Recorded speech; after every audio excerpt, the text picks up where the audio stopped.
जैसे कि 2024-25 के बीच में 137 प्लॉट खरीदे गए जो कि 168 एकड़ बनते हैं। 2021 से 23 के बीच में 57 प्लॉट खरीदे गए जो 85 एकड़ है। ये इसलिए डेट्स इंपॉर्टेंट है कि 2023 दिसंबर में मोहन यादव ने मध्य प्रदेश के मुख्यमंत्री के तौर पर कमान संभाली। उसके पहले वो पिछली सरकार में कैबिनेट के मिनिस्टर हुआ करते थे।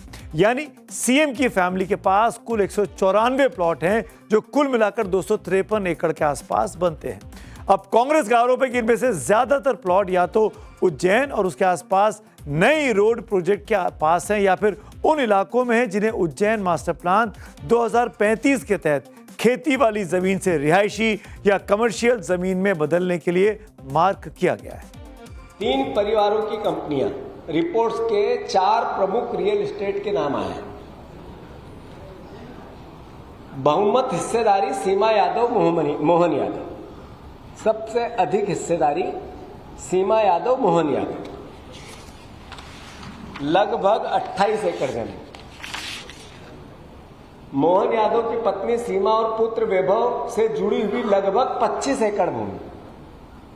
मोहन यादव की बहन कलावती भाभी सुनीता से जुड़ी हुई 47 एकड़ जमीन। दरअसल कांग्रेस का यह एलिगेशन है कि उज्जैन का जो मास्टर प्लान तैयार हो रहा 2035 को लेकर, उसकी जानकारी मुख्यमंत्री के पास पहले से थी। मुख्यमंत्री खुद करता धरता है सरकार के। उन्होंने जिन जमीनों को एक्वायर होना था, जहां पर बड़े बड़े प्रोजेक्ट्स आने थे, हाईवेज बनने थे, उन जगह जमीनों को पहले उनके परिवार ने खरीद लिया। यही इंडियन एक्सप्रेस की रिपोर्ट भी कह रही है। और वहां से मास्टर प्लान के बाद उस जब जमीन के दाम बढ़ गए, वहां से जब रोड्स निकली तो खौफ जो छोटी छोटी जमीनें थी जिनके दाम कम होते पहले, लेकिन मास्टर प्लान की वजह से, हाईवे प्रोजेक्ट्स आने की वजह से वो दाम बहुत बढ़ गए। ये वो पूरा इलाका है इंडियन एक्सप्रेस की रिपोर्ट के मुताबिक जहां पर प्लॉट्स खरीदे गए हैं। और ज्यादातर plots according to allegations, according to Congress party, according to Indian Express, ये सब कुछ मोहन यादव के परिवार के पास गया है। मोहन यादव के सीएम बनने के बाद मध्य प्रदेश सरकार ने उज्जैन में कई नए रोड लिंक और हाईवे बनाने की घोषणा की। ऐसे में जमीन की कीमतें आसमान छूने लगी। शुरुआती निवेश करने वाले लोगों को फायदे हो गए। आरोप है कि मोहन यादव के सीएम बनने के बाद इनके परिवार ने जमीन की खरीद बहुत तेजी से बढ़ा दी। इसमें सीएम मोहन यादव के बेटे वैभव और बहन कलावती भी शामिल हैं। इनके पास उज्जैन के आसपास करीब 108 प्लॉट है। 85 एकड़ जमीन खरीदी गई है जब मोहन यादव शिक्षा मंत्री थे। 2023 के चुनावी हलफनामे के अनुसार सीएम मोहन यादव के पास करीब 17 एकड़ जमीन थी। इनमें 4 एकड़ जमीन विरासत में उनको मिली थी और 13 एकड़ जमीन 1998 में खरीदी के तौर पर दिखाया गया है। मोहन यादव जी की पत्नी सीमा यादव के पास सीधे तौर पर कम से कम 10.6 एकड़ जमीन है, इस एफिडेविट के मुताबिक, जिसे सीएम मोहन यादव ने अपनी संपत्ति के ब्यौरे में दिखाया था।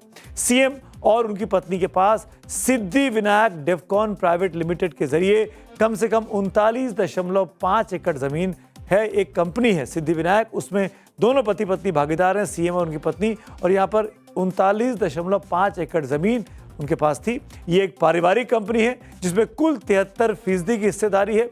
इसमें 12 एकड़ जमीन सितंबर 2024 में चचेरे भाई नीलेश यादव को बेच दी गई। वहीं सिद्धि विनायक डेवकॉन ने 2024-25 के दौरान कम से कम 3 प्लॉट और खरीदे। कांग्रेस अब सीएम मोहन यादव के चुनावी हलफनामे के आधार पर ही ये सवाल पूछ रही है कि आखिरकार इतनी जमीनें क्यों खरीदी जा रही हैं।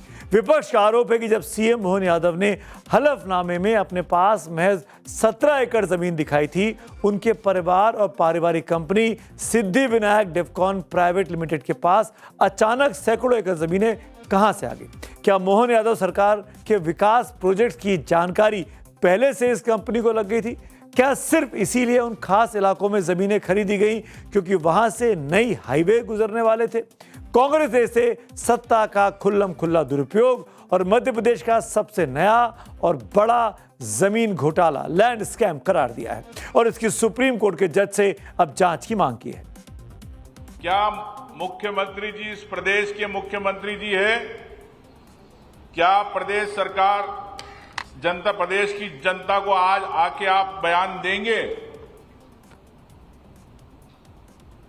आप आरोप तो बहुत लगाते हैं, लेकिन आप पे आरोप लग रहे हैं, मैं प्रमाण आपके परिवार पे लग रहे हैं। आपने जमीनें कैसे खरीदी? क्या इसका आप ब्यौरा देंगे मीडिया को? क्या प्रदेश की जनता को?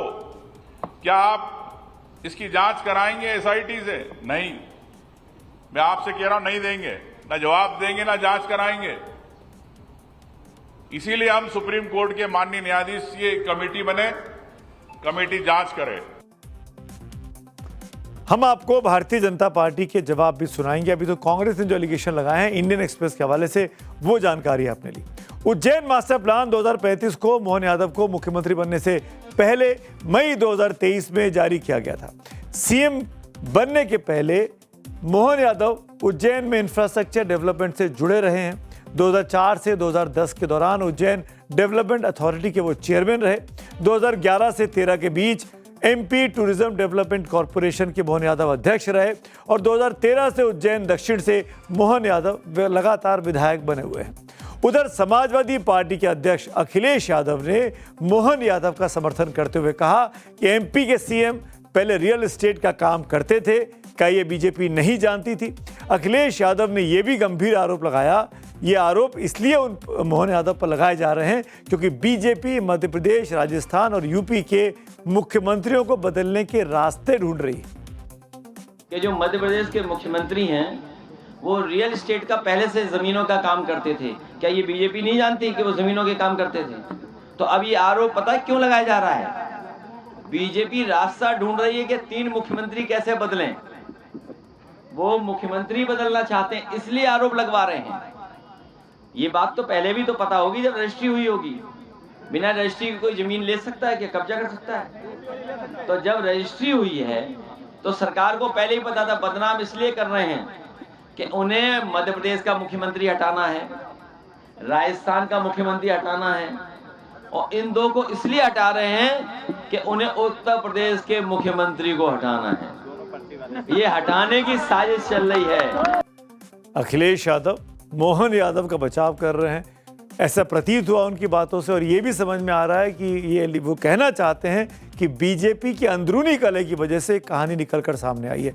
ऐसे एक ट्वीट कुछ जयराम रमेश ने भी आज सुबह किया था, कांग्रेस पार्टी के वरिष्ठ नेता ने। मुख्यमंत्री मोहन यादव पर कांग्रेस के आरोपों पर बीजेपी मध्य प्रदेश के जो प्रवक्ता हैं डॉक्टर हितेश वाजपेयी, उन्होंने एकमात्र आज सुबह से रिएक्शन दिया है पार्टी की तरफ से। सोशल मीडिया प्लेटफॉर्म एक्स पर रिएक्ट किया। हितेश वाजपेयी ने कहा कि यह भ्रामक खबर है। कांग्रेस के नेताओं की तो 500 एकड़ से गिनती शुरू होती है। ऐसे आप कमलनाथ, जीतू या दिग्विजय सिंह जी के खानदान की संपत्ति गिनोगे तो अखबार छोटा पड़ जाएगा भाई साहब। ये हितेश वाजपेयी ने आज लगातार इस तरह के पोस्ट किए हैं, जिन्होंने भी सोशल मीडिया पर जाकर इस खबर को लेकर मोहन यादव को घेरने की कोशिश की। सीएम मोहन यादव पर जमीन खरीद को लेकर इंडियन एक्सप्रेस की रिपोर्ट और कांग्रेस के आरोपों पर अब मोहन यादव से जवाब की मांग उठने लगी है। राजनीतिक विश्लेषक हर्षवर्धन त्रिपाठी ने क्या कुछ कहा है वो भी आप सुनिए जरा।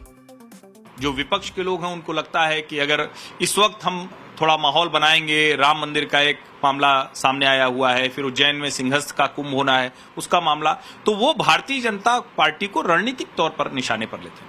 लेकिन इसका दूसरा पहलू है, क्या मोहन यादव और उनका परिवार वो इसका लाभार्थी मुख्यमंत्री बनने की वजह से हुआ है, या जो मोहन यादव रियल एस्टेट का काम पहले से करते रहे हैं उसमें आगे बढ़ा है? अब इन दोनों सवालों का जवाब कौन दे सकता है? वो सीधे मोहन यादव दे सकते हैं। सीधे मोहन यादव जवाब दे सकते हैं, जैसा कि हर्षवर्धन त्रिपाठी वरिष्ठ पत्रकार बोल रहे थे। लेकिन आज दिन भर मुख्यमंत्री की तरफ से औपचारिक तौर पर इस बात पर अब तक कुछ नहीं कहा गया। कांग्रेस के आरोपों पर मध्य प्रदेश सरकार की ओर से अब तक कोई आधिकारिक रिएक्शन नहीं दिया गया है। मुख्यमंत्री सचिवालय के करीबी सूत्रों के हवाले से हमें जो हमारे सहयोगियों को जानकारी मिली है उसमें कहा गया है कि मोहन यादव के परिवार और रिश्तेदारों का पुराना बिजनेस है। 2013 के बाद से मोहन यादव या उनकी पत्नी ने कोई जमीन नहीं खरीदी है। इस मामले में सरकार की ओर से द इंडियन एक्सप्रेस की खबर पर कानूनी कार्रवाई को लेकर भी सलाह मशवरा किया जा रहा है। हमारे सहयोगी ने भी रिएक्शन जानने की कोशिश की, पर अब तक जब तक मैं आपको इस लाइव टेलीकास्ट को देख रहे हैं